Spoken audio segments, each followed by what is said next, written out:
मीठी टिक्कियाँ अगर अच्छे तरीके से बनी हुई हों तो इतनी खस्ता और जायकेदार होती हैं कि हाथों हाथ ही ख़त्म हो जाती हैं। लेकिन मीठी टिक्कियाँ बनाना हर एक के बस की बात नहीं। वैसे तो बहुत ही आसान है, लेकिन कुछ टिप्स का ख्याल रखना पड़ता है, वरना काफ़ी गड़बड़ हो सकती है। तो अगर आपसे भी तेल में जाके टिक्कियाँ बिखर जाती हैं, टूट जाती हैं या फ्राई होने के बाद एकदम पत्थर की तरह सख्त हो जाती हैं, तो आज मैं आपके साथ शेयर करूँगी कुछ टिप्स। मीठी टिक्कियाँ बनाने की ऐसी ज़बरदस्त रेसिपी आज आपको दे रही हूँ कि बहुत ही खस्ता, एकदम कुरकुरी करारी सी मीठी टिक्कियाँ बनके तैयार होंगी। ना तेल में जाके बिखरेंगी, टूटेंगी और ना ही पत्थर की तरह कड़क होंगी, बल्कि बहुत ही खस्ता बनके तैयार होंगी। बस आपने वीडियो को पूरा देखना है और टिप्स को अच्छे तरीके से फॉलो करना है। बिस्मिल्लाहिर्रहमानिर्रहीम, अस्सलाम वालेकुम and welcome back to my YouTube channel. मैं हूँ सिद्रा और आज हम बनाएंगे बहुत ही ज़बरदस्त मीठी टिक्कियाँ। तो इसके लिए सबसे पहले हमने हवन दस्ते के अंदर 3 से 4 सब्ज़ इलायची को बहुत बारीक कूट के पाउडर बना लेना है। अगर इलायची पाउडर है तो उसका इस्तेमाल करें। अब एक अलहदा से बोल के अंदर लेंगे हम 3 कप के जितना मैदा और इसमें जाएगी 3/4 कप के जितनी सूजी। 3/4 कप हमने इस्तेमाल करनी है, यानी 1 कप से थोड़ा कम और आधा कप से थोड़ा सा ज़्यादा। अब इसके अंदर हमने जो कूट के इलायची रखी है उसको ऐड कर देंगे, इससे बहुत अच्छा फ्लेवर आता है। आधा कप के जितना शामिल करूँगी मैं इसमें नारियल से बहुत ही अच्छी खुशबू आती है, तो इसको आपने लाजमी ऐड करना है। और 4 से 5 टेबल स्पून के जितने शामिल करूँगी सफ़ेद तिल। चुटकी भर ऐड करेंगे नमक। और ये वो सारे ड्राई इंग्रेडिएंट्स हैं जो कि मीठी टिक्कियाँ में इस्तेमाल होते हैं। अब जितना नाप तोल आपको बताया गया है उतना ही आपने इस्तेमाल करना है, ताकि एकदम परफेक्ट और खस्ता टिक्कियाँ बन के तैयार हो। तो अक्सर लोग क्या करते हैं कि नाप तोल में कमी या बेशी कर देते हैं, मतलब कि अपनी तरफ से कम या ज़्यादा कर देते हैं। तो क्या होता है कि बाकी चीज़ों का रेशियो आउट हो जाता है और जब हम टिक्कियाँ फ्राई करने लगते हैं तो वो तेल में टूटना शुरू कर देती हैं। तो आपने ये गलती नहीं करनी, इसीलिए मैं कह रही हूँ कि रेसिपी को आपने मुकम्मल देखना है और एक एक चीज़ को गौर से देखना है। चलें जी, ड्राई इंग्रेडिएंट्स रख दें एक तरफ और एक अलग से बोल के अंदर आपने नीम गर्म दूध लेना है। अब दूध कितना, तकरीबन दूध जाएगा आधा कप और साथ ही इसमें ऐड कर दें 1 कप के जितनी चीनी। वैसे तो जो चीनी की क्वांटिटी मैंने आपके साथ शेयर की है वो बिल्कुल परफेक्ट है, लेकिन अगर कम मीठा खाते हैं तो आप 3/4 कप की जितनी चीनी भी ऐड कर सकते हैं। अब इसमें ऐड करेंगे घी, और घी को हमने रूम टेम्परेचर पर ही ऐड करना है। तो मैं घी इस्तेमाल कर रही हूँ इसमें तकरीबन 5 टेबल स्पून। आपने भी इतना ही ऐड करना है। और कप में अगर देखा जाए तो आप 1/4 कप से कुछ बढ़ा के हल्का सा ऐड कर लें। अच्छा, इन तमाम तीनों चीज़ों को आपने अच्छे तरीके से हैंड विस्क से मिक्स करना है कि ये एक अच्छा सा घोल बन के रेडी हो जाए।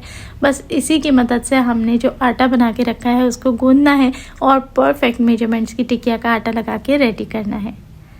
तो बाज़ लोग अक्सर कहते हैं कि हम कुकिंग ऑयल ऐड कर सकते हैं क्या इस रेसिपी में कुकिंग ऑयल से हम मीठी टिक्कियाँ बना सकते हैं? तो मैं कहूँगी नहीं, इसलिए कि ऑयल हमेशा चीज़ों को कड़क करता है। तो क्रिस्पी करने के लिए अगर हमने किसी रेसिपी में तेल का इस्तेमाल किया तो ठीक है, लेकिन मीठी टिक्कियाँ हमें कड़क नहीं बल्कि खस्ता चाहिए, इसलिए इसमें घी का ही इस्तेमाल होगा। कुकिंग ऑयल को ज़रा अवॉइड करें। चलें जी, अब आपने इसे अच्छे से मिक्स कर लिया और अब आपने थोड़ा थोड़ा करके इसको ऐड करना है और आटा गूंदते चले जाना है। तो इस बात का बहुत ज़्यादा ध्यान रखना है कि इकट्ठा आपने सारा लिक्विड वाला घोल ऐड नहीं कर देना। इससे क्या होगा कि चीज़ों की कंसिस्टेंसी आउट भी हो सकती है। तो थोड़ा थोड़ा करके ऐड करते जाएं, साथ साथ इसको गूंदते जाएं और ज़रूरत को चेक करते रहें कि क्या इसमें ड्राइनेस है या ये बहुत ही चिपचिपा हो रहा है। तो बस उस हिसाब से ही आपने लिक्विड ऐड करना है। अगर बहुत ज़्यादा आपने इकट्ठा लिक्विड ऐड कर दिया और मैदा कम पड़ा तो फिर ये एकदम चिपचिपा रह जाएगा। तो बस इसीलिए थोड़ा थोड़ा करके शामिल करते जाएं, अच्छे से मिक्स करते रहें और चेक कर लें। तो देखिए अभी इसमें मज़ीद गुंजाइश है, तो मैंने थोड़ा सा और ऐड कर लिया और आखिर के लिए थोड़ा सा बचा लिया। अब अगर इसमें मेरा डो अच्छे से बन के रेडी हो गया तो मैं मज़ीद लिक्विड शामिल नहीं करूँगी। इसी तरीके से मीठी टिक्किया को थोड़ा थोड़ा चेक करके बनाया जाता है ताकि एकदम परफेक्ट बन के रेडी हो। अब बाज़ लोग क्या करते हैं कि इसको लिक्विड को पूरा यूटिलाइज़ करने के चक्कर में सारा का सारा ऐड कर देते हैं और कभी कभार रेशो गड़बड़ हो जाती है। तो आँच का भी इसमें बहुत गेम होता है। तो आगे जाके मैं आपको इस वीडियो में बताऊंगी कि किस आँच पे किस तरीके से आपने इसको फ्राई करना है ताकि परफेक्ट टिक्कियाँ रेडी हो सकें। तो ये खाने में बहुत ही टेस्टी होती हैं। बेकरी से जो मिलती हैं उससे तो मिलती हैं, लेकिन अगर आप घर में एक दफ़ा इसको ट्राई कर लेंगे तो यकीन करें घर में बनाई हुई टिक्किया का जायका आपको और कहीं भी नहीं मिलता। और फिर बना के आप इसको लंबे अरसे तक स्टोर भी कर सकते हैं। तो यहाँ देखें आप डो जो है मैं इसीलिए सारी स्टेप्स आपको डिटेल में दिखा रही हूँ ताकि किसी से भी कोई गड़बड़ ना हो, रेसिपी अच्छी से बन के रेडी हो। तो डो में कुछ गुंजाइश बाकी है, तो बचा हुआ जितना लिक्विड था वो भी मैंने शामिल कर दिया और अब मैं इसे अच्छे से मिक्स करूँगी। तो फाइनल शक्ल मैं बता दूं कि जब आप सारे लिक्विड को मैदे के अंदर अच्छे से मिक्स कर लेंगे ना, तो ये एकदम रोटी वाले आटे की तरह इसकी डो नॉर्मल नहीं होगी, सख्त भी नहीं होनी चाहिए, बल्कि हल्की सी, बिल्कुल हल्की सी चिपचिपी सी रहे, हाथों में स्टिकी रहे। उसका रीज़न क्या है? उसका रीज़न ये है कि हमें इस डो को देनी होती है रेस्ट। तो जब हम इसको रेस्ट देते हैं तकरीबन आधे से पौन घंटे का, तो इस दौरान क्या होता है कि जो सूजी हमने इसके अंदर ऐड की है वो राइज होना शुरू हो जाती है। तो जब सूजी फूलती है तो जितना चिपचिपापन होता है वो ऑटोमेटिकली ड्राई हो जाता है और एक नॉर्मल कंसिस्टेंसी पे आपका डो आ जाता है। तो यहाँ देखिए हमारा डो ऑलमोस्ट रेडी हो चुका है, काफ़ी सॉफ्ट है इस वक्त। और अब मैं इसको कवर करके तकरीबन आधे से पौन घंटे का रेस्ट दूँगी। तो आधे पौन घंटे के बाद ये देखें माशाल्लाह अब जो डो है वो काफ़ी हद तक सेट हो चुका है। ये अभी भी हार्ड नहीं है लेकिन एकदम परफेक्ट कंसिस्टेंसी पे आ चुका है। जब तक कि हम इसको अब बेलेंगे और इससे टिकिया बनाएंगे तो आपको अंदाज़ा हो जाएगा कि ये एकदम सेट है। तो पहले मैं आधा मिक्सचर ले लूँगी और इसे अच्छे तरीके से मैं मिक्स करके एक बड़ा सा पेड़ा बना लूँगी। कंसिस्टेंसी आपको चेक करा दी है कि मिक्सचर हमारा अच्छा सॉफ्ट है। अब आपने क्या करना है, वैसे तो डायरेक्ट काउंटर पर भी ये काम कर सकते हैं, लेकिन सबसे बेस्ट ऑप्शन होता है कि 2 बटर पेपर के बीच में आपने इस पेड़े को रखना है, हल्का सा प्रेस कर दें और अब बेलन की मदद से आपने इसको बेल लेना है जैसे कि हम चपाती को बेलते हैं। लेकिन थिकनेस आपकी अपनी चॉइस है। वैसे थोड़ी सी मोटी टिकियाँ रहती हैं तो ज़्यादा अच्छा रहता है और चाहें तो आप बारीक भी बना सकते हैं। तो अच्छे से इसको इवन करके बेल लें। अगर बटर पेपर अवेलेबल नहीं तो प्लास्टिक के शॉपर्स के बीच में रख के भी इसको बेला जा सकता है। अब मैं यहाँ एक ग्लास की मदद से टिकिया की कटिंग कर लूँगी ताकि सेम साइज़ की हमारी टिकिया बन के रेडी हों। और टिकिया का जो साइज़ है वो आपकी अपनी चॉइस है। अगर आप छोटा साइज़ रखना चाहते हैं तो किसी छोटे कुकी कटर की मदद से इसकी कटिंग की जा सकती है।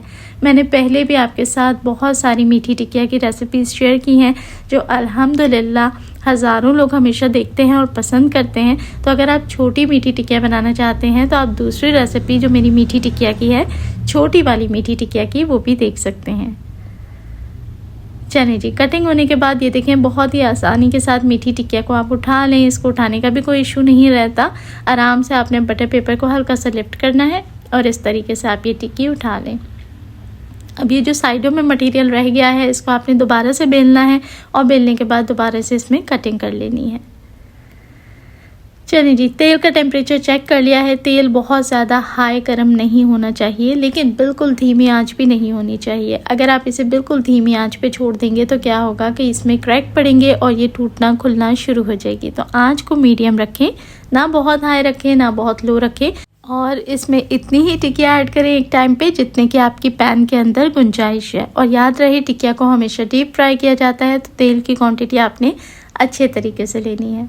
तो ऐड करते के साथ ही आपने इसको बिल्कुल भी नहीं छेड़ना। इसको कुछ 1 से 1.5 मिनट तक एक ही साइड्स पे अच्छे तरीके से रहने दें। अब देखें खस्ता टिकिया होती हैं तो इसमें हल्का सा क्रैकिंग ऊपर हो जाती है। ये इस बात की निशानी है कि पत्थर की तरह सख्त नहीं है टिकिया, बल्कि क्रंची बन रही हैं, अच्छे से सेट हो रही हैं और एकदम सही कंसिस्टेंसी पे जा रही हैं। तो बस आपने क्या करना है, 1-1.5 मिनट के बाद बहुत एहतियात के साथ इसको फ्लिप कर देना है और दूसरी तरफ से भी इसको अच्छे से आपने गोल्डन कलर आने तक पकने देना है। तो टिकिया जो है वो हल्की से मीडियम आंच के ऊपर जब फ्राई होती हैं तो ये बाहर से क्रिस्पी हो जाती हैं और अंदर से ये अच्छे तरीके से कुक होती हैं। तेज़ आंच पे फ्राई कर देंगे तो बाहर से फ़ौरन से मैदा कलर पकड़ लेगा, जल जाएगा और अंदर से ये कच्ची रह जाती हैं। इस वक्त जो टिकियाँ हैं वो बहुत ही नरम होती हैं तो थोड़ा डेलिकेटली आपने इसको निकालना है। वंस ये जब बाहर आ जाती हैं तो हवा लगते ही ये कड़क हो जाती हैं और बहुत ही खस्ता सी मीठी टिकियाँ बन के रेडी हो जाती हैं। तो इसी तरीके से 5 से 6 दफ़ा में मैंने सारे बैच को फ्राई कर लिया और ढेर सारी मीठी टिकियाँ बना के रेडी कर ली। अब यहाँ पर एक टिप है कि अगर आप इसको स्टोर करना चाहते हैं तो किसी भी एयर टाइट बॉक्स के अंदर आप लंबे अरसे तक इसको रख के स्टोर कर सकते हैं और शाम की चाय के साथ आप इसको एंजॉय कर सकते हैं। बहुत ही ज़बरदस्त ही टी टाइम स्नैक्स भी हैं। तो देखें दूसरे बैच को भी मैंने तब तक नहीं पलटा जब तक कि ये एक तरफ से हल्का सा डन नहीं हो गया। उसके बाद साइड को फ्लिप करके गोल्डन ब्राउन कलर तक आपने इसको पकाना है। उसके बाद आप इसे निकाल लें, हल्का सा कलर इसका लाइट ही छोड़ें क्योंकि ऑयल से बाहर आने के बाद ये एक टोन कलर डार्क कर लेती है। तो ये देखें मार्केट से कई गुना बेहतर, बेकरियों से कई गुना बेहतर ज़बरदस्त जायके वाली मीठी टिकिया तैयार हैं। इसको ज़रूर बनाएं, ट्राई करें और अपना फीडबैक हमेशा मेरे साथ शेयर किया करें कि आपको रेसिपी कैसी लगी। अगर तो रेसिपी अच्छी लगती है तो रिक्वेस्ट यही है कि वीडियो को लाइक किया करें, आगे फ्रेंड्स और फैमिली में शेयर ज़रूर किया करें, और चैनल पे जो लोग नए हैं तो उनसे रिक्वेस्ट करूँगी कि सब्सक्राइब लाजमी कर लिया करें, साथ ही प्रेस किया करें बेल आइकन को। तो ये मज़ेदार सी मीठी टिकिया आज ही बनाएं और ज़रूर बना के स्टोर करें और अपनी शाम की चाय को मज़ेदार बनाएं। अपना रखें ढेरों ख्याल और मुझे दुआओं में याद रखें। अल्लाह ताला आप सब के रिस्क में इजाफ़ा फरमाए। देखने वाले सभी लोगों का बेहद शुक्रिया।